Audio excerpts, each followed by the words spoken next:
Este es un problema de primera ley de la termodinámica. Me dice que existe un tanque cilindro-pistón aislado que contiene 1.8 kilogramos de agua en estado líquido saturado a esa temperatura. Entonces se enciende una resistencia eléctrica colocada en el interior por 10 minutos hasta que su volumen se vuelve 4 veces o se cuadruplica a presión constante. Determina volumen final, temperatura final, potencia nominal de la resistencia en watts. Vamos a plantear un diagrama siempre por facilidad.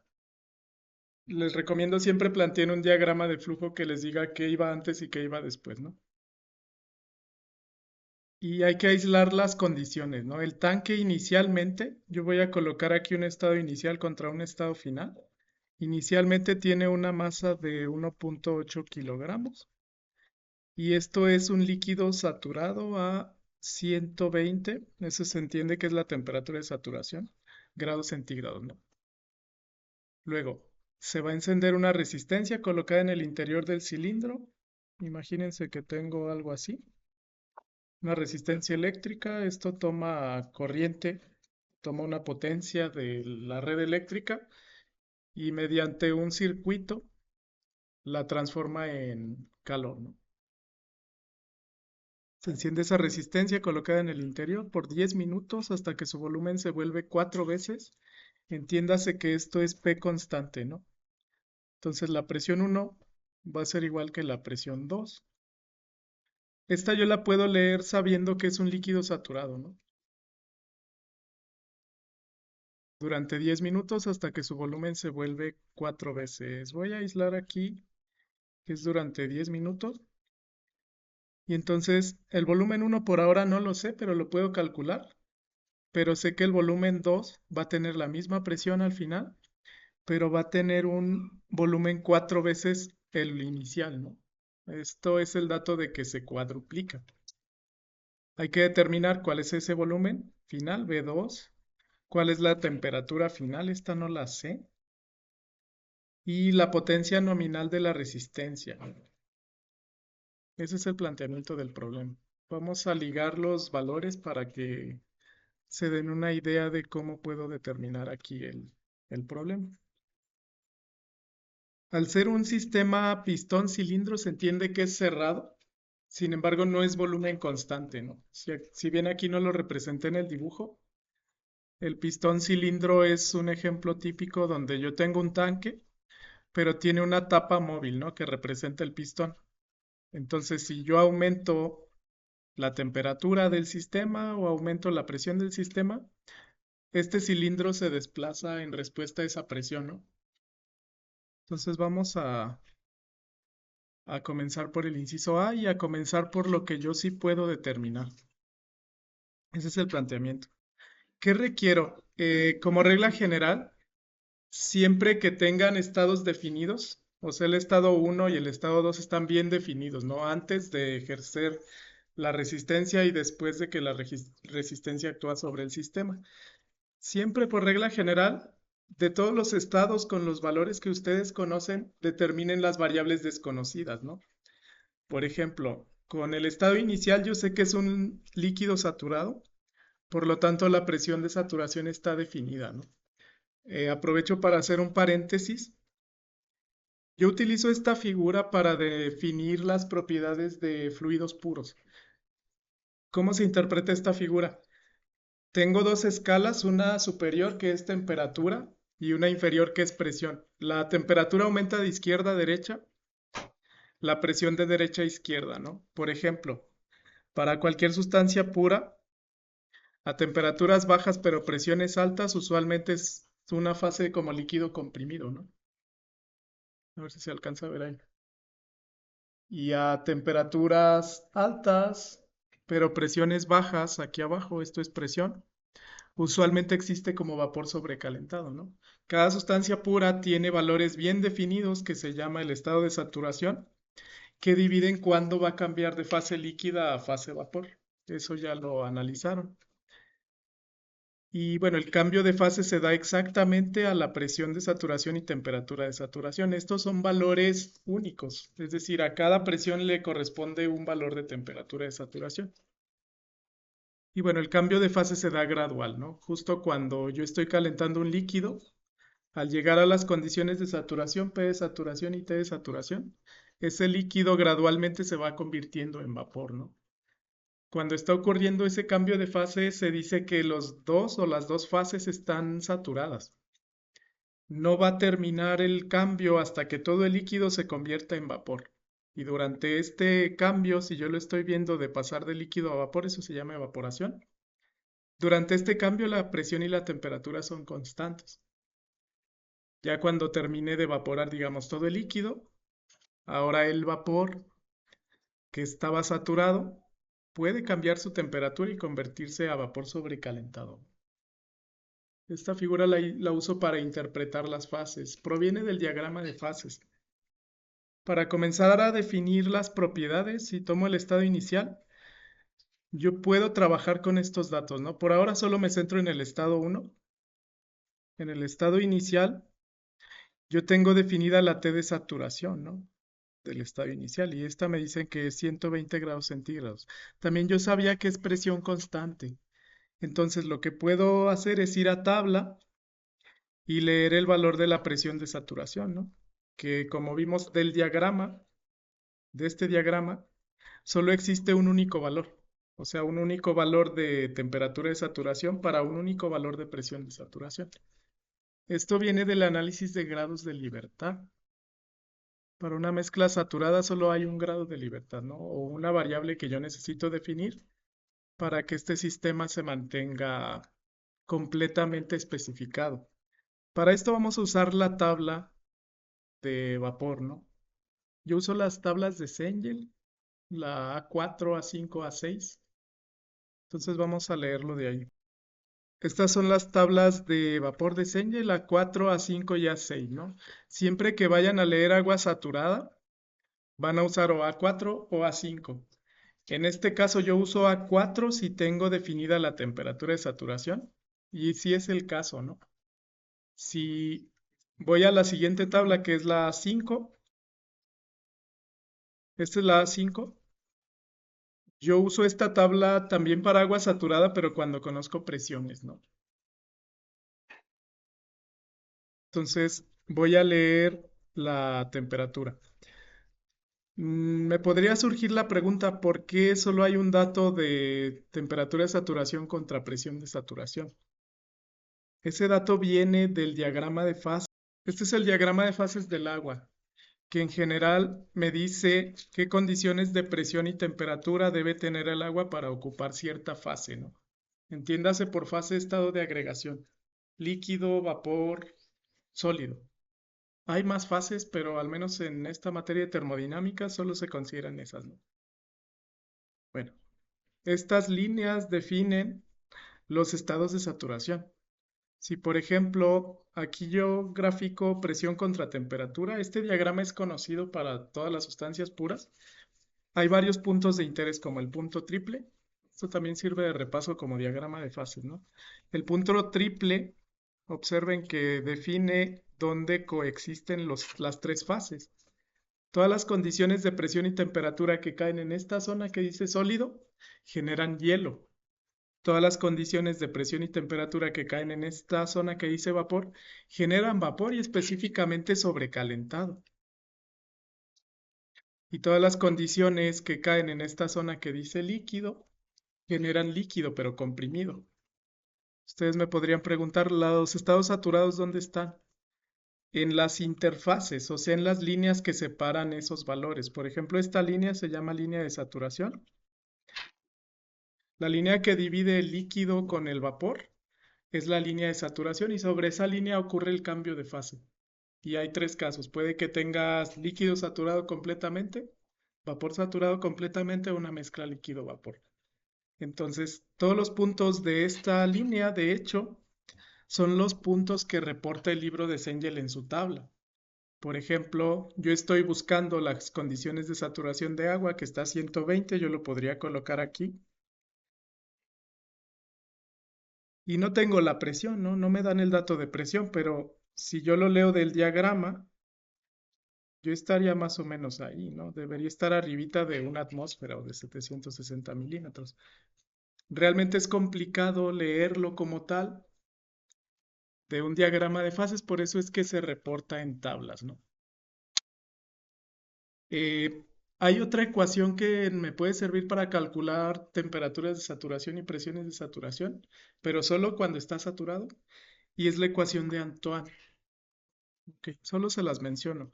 La ecuación de Antoine define por esta relación la relación entre presión y temperatura de saturación. Es una constante A menos una constante B entre una temperatura más una constante C. Y bueno, cada sustancia tiene sus valores de A, B, C que son constantes. Y si yo conozco presión de saturación, puedo calcular temperatura de saturación o viceversa. Esto se llama ecuación de Antoine. Se escribe así, pero era francés, se pronuncia Antoine. Esto lo van a ver más adelante. Y hay varias tablas de ecuación de Antoine. Pueden consultar la tabla B2 del libro de Smith de termodinámica, ahí vienen las constantes. Entonces, este es un paréntesis, ¿no? Un poco para ligar la información del diagrama de fases con los valores de la tabla. ¿Ok? Entonces, considerando el estado inicial del problema que estamos planteando, yo tendría que determinar la presión de saturación a 120 grados centígrados, ¿no? Aquí no tengo la escala, pero sé que ronda arriba de 760 milímetros de mercurio, arribita de una atmósfera, ¿no? Aunque la tabla del libro de Cengel está en kilopascales. Ahora, ¿cómo se lee? Básicamente hay que ir a la tabla correspondiente. Yo voy a la A4 porque tengo valores conocidos de temperatura y sé que es agua saturada, ¿no? Entonces voy, la primera columna es temperatura, la segunda es presión. Simplemente leo estos dos por ahora. Y me dicen que es 120. Y este es el valor correspondiente de presión de saturación. Está en kilopascales. La equivalencia es 101.325 kilopascales, es una atmósfera. Entonces esto está arriba de 101, ¿no? Debe rondar como casi dos atmósferas. 198.67. Entonces ese dato lo voy a anotar. Para calcular ahora el volumen inicial, yo requiero B1, ¿no? Dado que 4 veces este volumen 1 es el volumen final que me piden. Entonces voy a despejarlo del volumen específico. La definición de volumen específico es volumen, le voy a dejar F, esto se entiende es volumen específico del líquido saturado. Esto es el volumen del sistema, que sería volumen 1, ¿no? Según mi notación, entre la masa del sistema. Le pongo masa 1, aunque la masa debe ser constante. Se sobreentiende que al ser un sistema cerrado solo transfiere energía, pero no transfiere masa. Y de aquí yo conozco volumen específico y masa, ¿no? Ese volumen específico es el B1 que tengo acá. No sé, no los quiero confundir porque hago la B1 así. Volumen minúscula, la que leo de tabla, es volumen específico y volumen mayúscula es volumen del sistema. Son cosas diferentes. No los quiero confundir con la notación. Así, muy fácil. Bueno, el que leen de tabla, la tabla reporta volúmenes específicos y en general todas las propiedades. Pero esto es el volumen real, ¿no? O total. Son cosas diferentes. ¿Quién le dejamos B1 o le ponemos volumen como tal? Si yo despejo ese volumen total B1, mayúscula es el volumen total que ocupa. También tomen en cuenta las unidades, ¿no? El volumen total va a tener unidades solamente de metros cúbicos, pero el volumen específico de tabla tiene unidades de metros cúbicos entre kilogramos. Las unidades les dicen cuál es cuál. Entonces, si yo despejo, bueno, sería volumen específico 1 por masa 1, ¿no? También las unidades les deben de cuadrar. ¿A qué me refiero? No omita nunca las unidades. Voy a tomar el valor leído de tabla .00106, es metros cúbicos por kilogramo. 0,0106 y eso lo voy a multiplicar por el valor de 1,8 kilogramos, ¿no? Aquí también lo puedo interpretar. El valor del volumen específico de tabla me dice el volumen que ocupa 1 kilogramo de esa agua y es 0,00106 metros cúbicos, ¿no? Es 1,06 litros. 1 kilogramo de agua saturada a 120 grados centígrados, como lo dice el problema, ocupa un volumen de 1,06 litros. Yo no tengo 1 kilogramo, ¿no? En el sistema tengo 1,8 kilogramos, por eso se multiplica. Las mismas unidades deben ser congruentes y esto debe cancelar kilogramos, ¿no? Entonces esto les va a dar un valor en metros cúbicos. Obtengo 0,001 y un 9. Esto equivale a 1,9 litros, ¿no? Un metro cúbico son 1000 litros. Y ya tengo el volumen 1. Simplemente para resolver el inciso A, que es el volumen final del estado 2, como lo dice el problema, es el cuádruple del volumen 1. Entonces con esto ya lo puedo calcular. Esto me da 0,007632, depende de las cifras significativas que quieran usar. O bien 7,63 litros. Ahí ya no son metros cúbicos. A lo mejor sea más fácil interpretar en litros, ¿no? Si yo tenía inicialmente 1,9 litros, esto se vuelve 4 veces y me queda 7,6 litros. Esto es por decimales. Usé el resto de los decimales del 1,9. Ese es el inciso A. Vamos a resolver ahora el inciso B. El inciso B me pide, dado que ya se llevó este cambio, es decir, se calentó agua saturada utilizando esta resistencia. Al calentar agua saturada a presión constante, la temperatura aumenta y el volumen aumenta. De hecho, el volumen se volvió 4 veces el volumen inicial, pero la temperatura no sé cuál es todavía, ¿no? Lo que sí sé es que la presión final es constante. Entonces voy a anotar aquí que presión 2 es la misma. Para calcular la temperatura 2, requiero saber el volumen específico 2. ¿Por qué? Porque necesito al menos dos datos que yo pueda consultar en tabla para encontrar todos los valores del sistema final. Es decir, este sistema tiene 2 grados de libertad, ya no sería saturado. Yo tendría que saber en qué estado se encuentra y por ende a qué temperatura se encuentra y luego hacer el balance. Ahora, ¿cómo sé el volumen 2? El volumen 2 específico, esto es el que yo quiero leer en tabla, ¿no? Porque quiero calcular al menos dos variables de la tabla para yo poder determinar esa temperatura. Ya tengo la presión y tengo el volumen, pero este volumen como tal no se reporta así en la tabla, ¿no? Recuerden que se reporta en metro cúbico por kilogramo, entonces requiero la B minúscula. Esta la quiero calcular. Recuerden que ese B2 es el volumen final 2 total entre la masa. La masa asumimos que es constante. Entonces la masa 1 es igual a la masa 2, ¿no? Con esto me va a dar el volumen específico 2. Y eso me va a servir para ligar los estados. Un estado inicial que tenía diferente volumen, tenía diferente temperatura. Yo lo ligo con un estado final, pero que está a la misma presión y a un diferente volumen. Vamos a hacer este cálculo. Sería el punto 007632. Y este lo voy a dividir entre 1,8 kilogramos, ¿no? Eso es una suposición. Si quieren anotarla, se supone que la masa es constante. O sea, cuando esto se calienta y se expande, la masa no cambia. El volumen cambia, por eso es que la densidad cambia. Hay que hacer este cálculo. Yo obtengo 0,0424 y estos serían metros cúbicos por kilogramo, ¿no? Ahora, este valor es el volumen específico del sistema. el sistema final, que se encuentra a la presión de 198.67 kilopascales. La idea es que con el volumen específico 2 y la presión 2, yo sepa identificar el estado del sistema.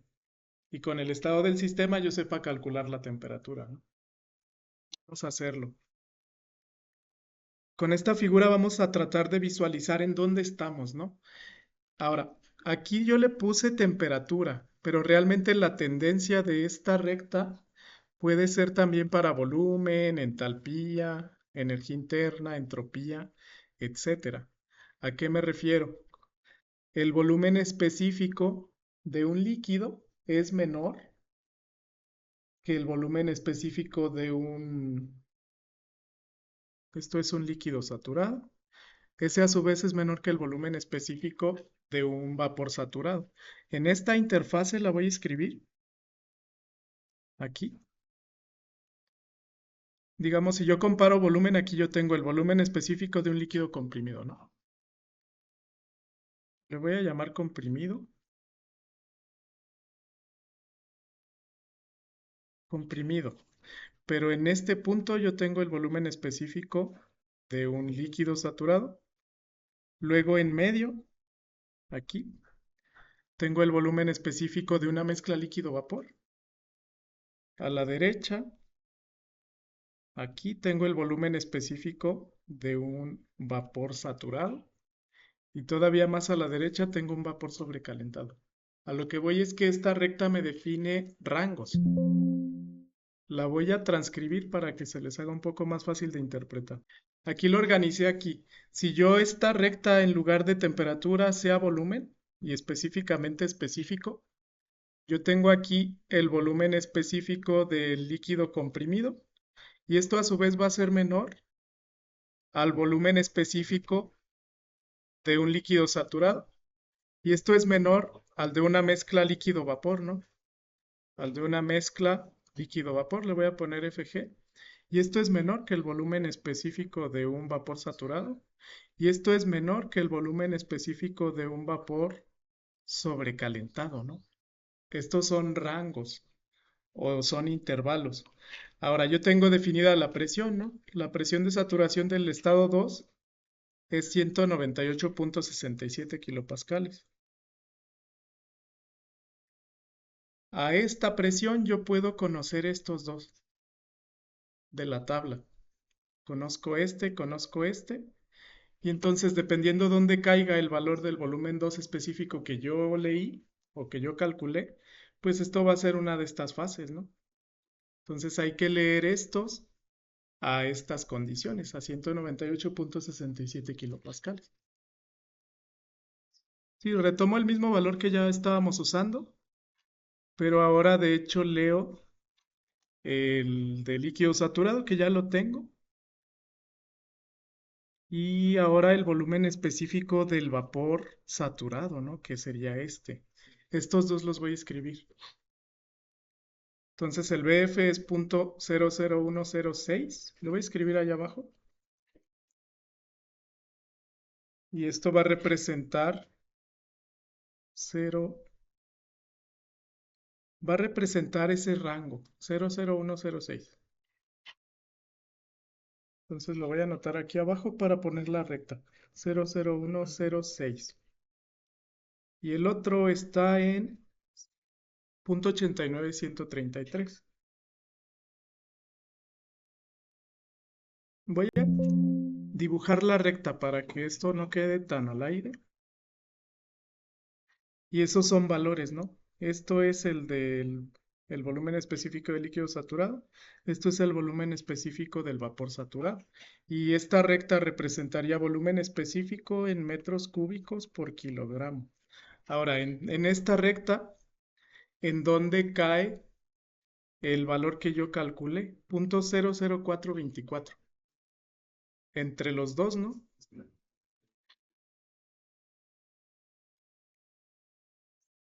Caería aquí 00424. Por aquí más o menos, ¿no? No está a escala, pero al menos yo sé que está entre el volumen específico del líquido saturado y el volumen específico del vapor saturado, ¿no? Entonces yo puedo asegurar con este análisis que la mezcla obtenida es una mezcla líquido-vapor saturado. ¿Qué sucedió en el sistema? Se calentó esa masa de agua y luego se evapora parcialmente esa masa de agua, ¿no? Por eso aumenta su volumen 4 veces. Ahí quizás a priori antes de resolver el problema yo ya lo podría haber inferido, ¿no? Porque no puede aumentar tanto el volumen específico de un líquido. Entonces, o hubo cambio de fase completo o hubo cambio de fase parcial. Entonces, por ahora mi conclusión es, a ese volumen le corresponde una mezcla líquido-vapor, ya sea que tenga más líquido o que tenga más vapor, ¿no? Uno de estos dos casos. Entonces, para determinar en qué composición yo tengo el vapor, necesito determinar calidad. Los valores del volumen específico, entonces los representamos en esta recta, pero se va a leer a la presión de saturación, no a la temperatura, ¿no? Tendría que ir a la tabla, en lugar de la A4, la A5, porque eso asume, de hecho, a pesar de que sea de saturación, yo solo voy a leer los valores como un rango, ¿no? No estoy diciendo que está saturado. Debería ir a 198.67, ¿verdad? Si no está exacto, hay que interpolar. No está exacto. Tengo presión de 175 kilopascales, presión de 200. No es tanto el rango de error 200 contra 198, podría suponerlo igual, ¿no? Podría suponer a 200. Noten que más o menos es la misma de arriba, pero no estoy diciendo que es saturado, solo voy a tomar los valores de volumen específico de líquido saturado y vapor saturado. Estos dos no cambian tanto, ¿no? No, sí, sí podríamos usar el mismo valor, dado que por ahora no estoy considerando la temperatura, solo estoy considerando la presión. Sí, no, no. Para el cálculo de la calidad, ustedes tomen los valores. Para calidad debemos entender que esto se puede determinar solo para una mezcla de un vapor saturado con un líquido saturado, ¿no? Calidad como tal es una forma de especificar en qué proporción yo tengo el líquido y el vapor. Calidad se representa X y esto se refiere a la masa del vapor. No me deja anotar ahí. Es la fracción del vapor ahí. Masa del vapor entre masa total. Esto se llama fracción en masa del vapor. Ahora, para determinar calidad, con cualquier propiedad se cumple la siguiente relación. Aquí lo voy a definir con volumen. El volumen, le voy a llamar 2, va a ser el volumen específico del líquido saturado a las condiciones de saturación, BF, más calidad, por lo que llamamos BFG. Así no se reporta en tabla. BFG se entiende que es la diferencia del volumen específico del vapor saturado menos el volumen específico del líquido saturado. Ahora, ¿cómo interpreto esos valores? Yo sé volumen 2, pero aquí se entiende que todos estos son específicos. El volumen 2 es el que determiné de la mezcla. Y el volumen 2 nos dio esto, ¿no? 0.00424 metros cúbicos por kilogramo. Se entiende que eso es un promedio. Si hago un promedio de las dos fases, el volumen específico es ese, 0.004. Esto me da 0.00. Voy a redondear a 36.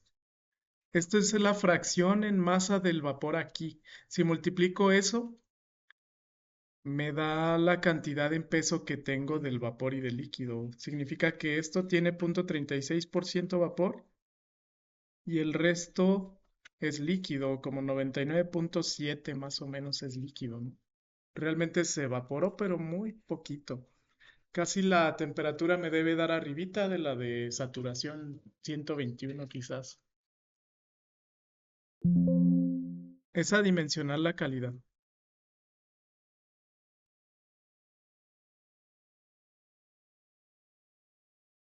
Para resolver el inciso B, la respuesta del inciso B es a qué temperatura yo tengo la mezcla. Recuerden, este es un concepto teórico.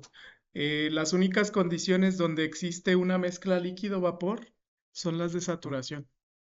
Entonces, esto sigue estando a 198.67, pero saturado, ¿no? Entonces, por ende, es la misma temperatura de saturación. Entonces, la respuesta es que no cambia. Esto me da 120 grados centígrados. Si lo quieren corroborar, bueno, es exactamente el dato que leo de aquí. Siempre que el volumen específico esté entre estos dos rangos, o sea, entre el del líquido saturado y el vapor saturado, siempre van a tener condiciones de saturación 120 y 198.67.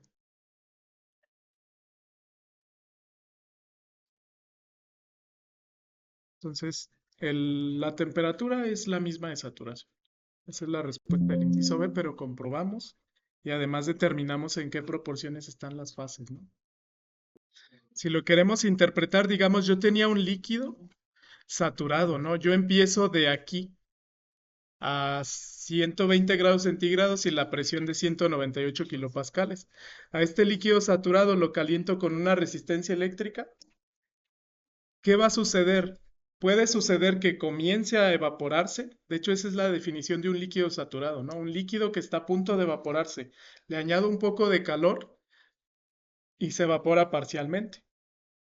Pero puede que se evapore parcialmente a hacer una mezcla o puede que se evapore por completo quedando en el mismo estado de saturación. Esa es la regla general. No va a cambiar su temperatura ni presión hasta que todo el líquido se vuelva a vapor saturado. Ya cuando tengo vapor saturado, si el calor todavía se sigue manifestando, este vapor ya se va a convertir a vapor sobrecalentado, ¿no? Y aquí ya cambia la temperatura. Ya al momento donde deja de ser saturado, la temperatura aumenta. Eso como tal define el tipo de energía que estoy transfiriendo. Por regla general se llama calor latente al que uso para cambiar de fase, pero manteniendo presión y temperatura constante. Y se llama calor sensible al que yo uso para calentar, pero sin cambio de fase, ¿no? Si yo caliento un líquido comprimido, estoy utilizando calor sensible. Si hago un cambio de fase de líquido a vapor o de vapor a líquido, esto también va en el otro sentido. Si bajo la temperatura, el vapor se condensa a líquido, ¿no? Aquí se manifiesta calor latente y otra vez calor sensible si voy a calentar un vapor sobrecalentado, donde sí cambia la temperatura. Eso me dice la teoría. El inciso C me dice calcula la potencia nominal de la resistencia. Es decir, esta resistencia que se prende durante 10 minutos sirve para calentar este líquido saturado y ya vimos que lo convierte parcialmente en una mezcla líquido-vapor a presión constante, ¿no?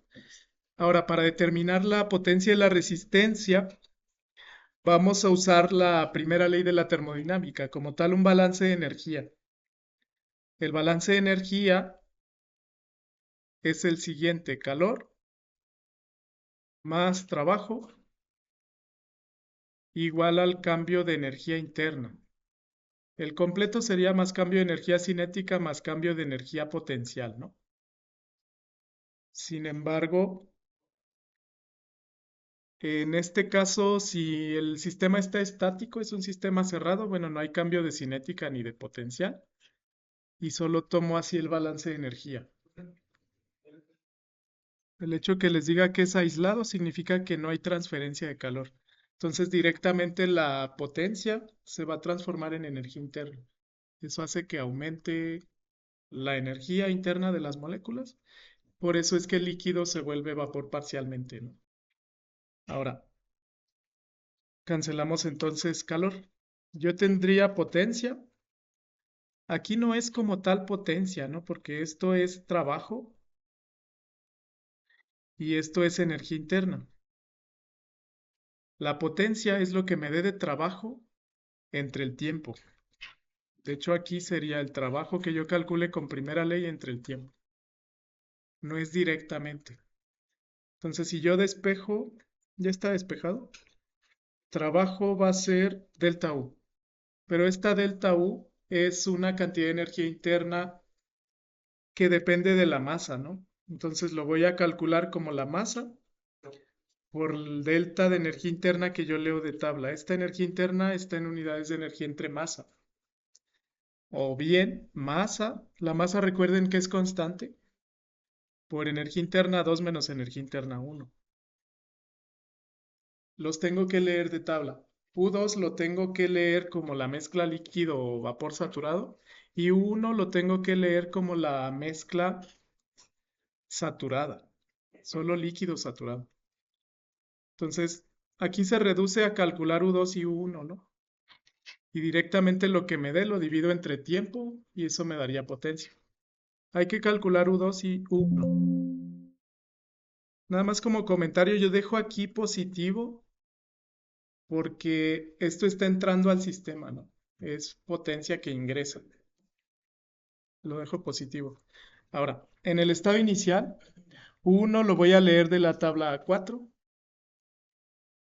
y es la energía interna del líquido saturado, que debe ser el 503.6. Ya lo habíamos leído. 503.6 metros cúbicos por kilogramo. No, kilojoule por kilogramo. Esto es energía. Kilojoule por kilogramo. Ahora me falta U2, ¿no? Recuerden que U2 es de una mezcla líquido-vapor. Entonces, para U2 voy a tener que usar U del líquido saturado más calidad por U del vapor saturado. Este es una U. Ya tengo los datos, entonces lo voy a sustituir. UF es el mismo del estado inicial. 503.6 kilojoules por kilogramo. La calidad nos dio 0.0036. Me dio muy poquito, ¿no? Por UG, la energía interna del vapor saturado. La energía interna del vapor saturado yo la tomo a las mismas condiciones, pero se van a dar cuenta que esta es mucho mayor. UG, debe ser esta. O bien UFG. Aquí me faltó, esto es UFG.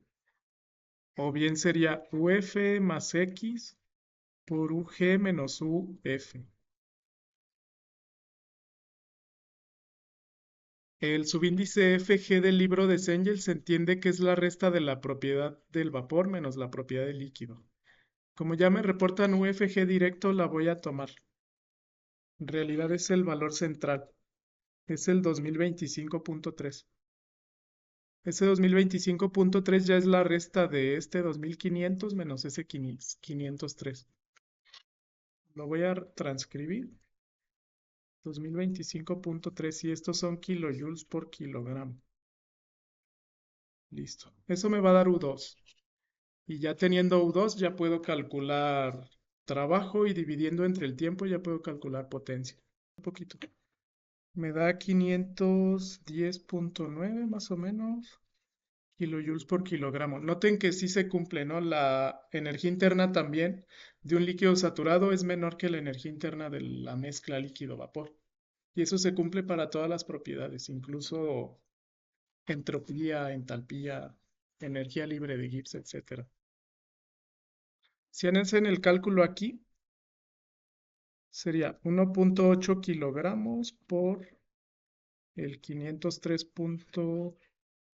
Primero va el 510, U final, 510.9 menos 503.6. Y esto está en kilojoules por kilogramo, de modo tal que eso representa energía como tal. Eso es trabajo, es el trabajo realizado. Entonces el trabajo realizado les va a dar, me da 13.14. Se entiende que esto es positivo y deberían ser kilojoules. Eso es solo trabajo. Sin embargo, La potencia se refiere a la velocidad con la cual yo realicé trabajo. Me dicen que la resistencia inyectó al sistema esta energía durante 10 minutos.